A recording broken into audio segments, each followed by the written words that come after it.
Temple style పులిహోరకి కావాల్సిన పదార్థాలు: చింతపండు పల్ప్ ఉడికించుకొని ఉంచుకోవాలి, పల్లీలు, పెప్పర్, మినపప్పు, కొత్తిమీర, శనగపప్పు, జీలకర్ర, ఆవాలు, కరివేపాకు, హింగ్, సాల్ట్, పసుపు. ఫ్రై అయిన తర్వాత పోపు దినుసులు వేసుకోవాలి.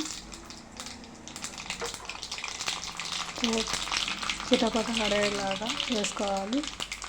ఆ తర్వాత పల్లీలు వేసుకోవాలి.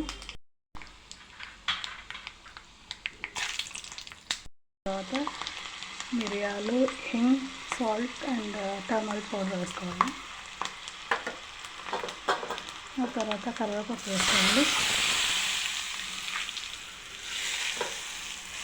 లాస్ట్ అండ్ ఫైనల్గా కరివేపాకు వేసుకున్నాక కొత్తిమీర వేసుకొని సర్వ్ చేసుకోవాలి.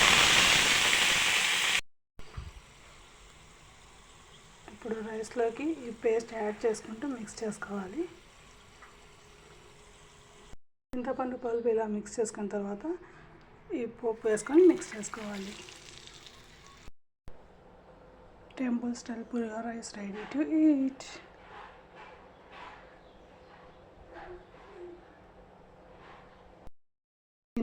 పులిహోరలోకి ఈ పౌడర్ వేసుకుంటే చాలా టేస్టీగా ఉంటుంది. దీనికి కావాల్సిన పదార్థాలు: ఎండుమిరపకాయలు, ధనియాలు, పల్లీలు, మినపప్పు, శనగపప్పు, నువ్వులు, ఉప్పు.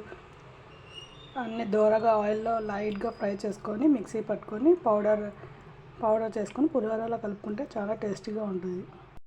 ఇలా కోర్సుగా గ్రైండ్ చేసుకోవాలి. అది ఇందులో పులిహోరలోకి మిక్స్ చేసుకోవాలి. చాలా టేస్టీగా ఉంటుంది friends. Pulihora is ready to eat.